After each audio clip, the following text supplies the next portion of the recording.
Bella a tutti raga, qui è Miro ed eccoci qua in questo nuovo video, nel video post partita di Cagliari-Sampdoria, quarto turno di Coppa Italia, vinta dal Cagliari per 2-1. Allora, parto col presupposto che io la partita l'ho vista, però sinceramente il secondo tempo l'ho visto un po' scazzato perché dopo il gol del ragazzo praticamente la partita era finita, secondo me, cioè sentivo che era finita. Poi vabbè, la Samp ha fatto un gol con Gabbiadini, ma sostanzialmente la partita era finita, non c'era tant'altro. Ecco.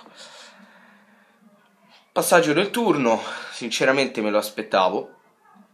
E prossimo turno contro l'Inter. E lì sarà tosta, anche perché se non mi sbaglio contro l'Inter l'ultima volta ci avevamo giocato in Coppa Italia quando stavamo in Serie B, se non mi sbaglio, che avevamo vinto contro il Sassuolo e poi siamo andati a giocare contro l'Inter. Correggetemi se sbaglio, però doveva essere l'anno della Serie B, se non vado errando, e poi abbiamo perso a San Siro. Vedremo quest'anno cosa faremo, vedremo. Fatto sta che per adesso in campionato stiamo andando bene, però bisogna puntare anche sulla Coppa Italia, assolutamente, perché ricordiamoci che anche solo c'è la possibilità che anche solo entrare in finale di Coppa Italia ci possa far andare in Europa, perché sento che non tutti sanno bene come funziona la Coppa Italia. Allora, generalmente in campionato ci vanno 6 squadre in Europa, 4 in Champions League e 2 in Europa League. Quelle che vanno in Europa League sono la quinta e la sesta. La quinta va diretta in Europa League e la sesta fa i preliminari. Però c'è di mezzo anche la Coppa Italia. La Coppa Italia come influisce sull'Europa League? In questo modo: se la vincente della Coppa Italia non è tra le prime 6 posizioni, la vincitrice andrà a giocare direttamente l'Europa League. Se una finalista della Coppa Italia è già qualificata in Europa e l'altra non lo è, la squadra non qualificata in Europa andrà in Europa League, però se non mi sbaglio dai preliminari, facendo i preliminari. Mentre se tutte e due le squadre hanno già un posto in Europa, la squadra che andrà in Europa League sarà la settima classificata del campionato e ovviamente anche in quel caso si faranno i preliminari. Cioè andrà a giocare i preliminari. Questo è il sunto di quelle che sono le regole.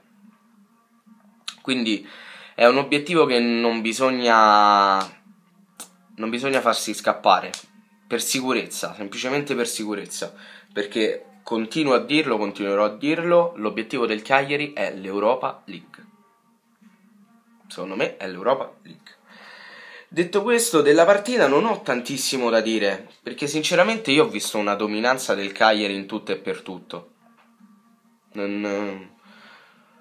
So veramente poche le volte in cui la Samp si è resa veramente pericolosa.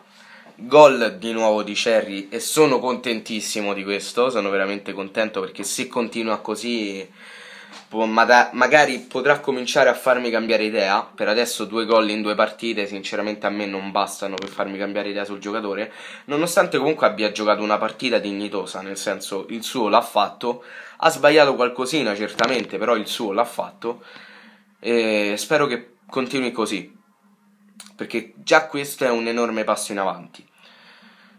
Sinceramente l'unica cosa che non mi è piaciuta della partita sono stati i cambi, perché non riesco a trovare il senso di far entrare Nainggolan, Nandez e João Pedro.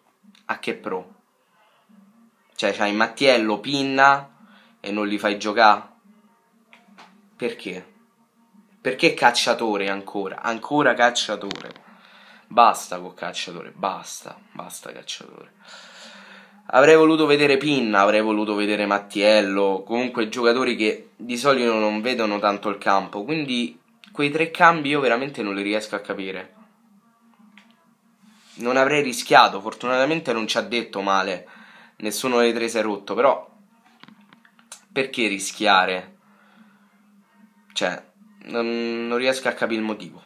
Comunque, Detto questo, il video finisce qui. Scusatemi se non ho parlato tanto della partita, ma in fin dei conti non è che c'era tutto sto granché da dire. Fatemi sapere qua sotto nei commenti cosa ne pensate, e detto questo noi ci becchiamo in un prossimo video. Bella!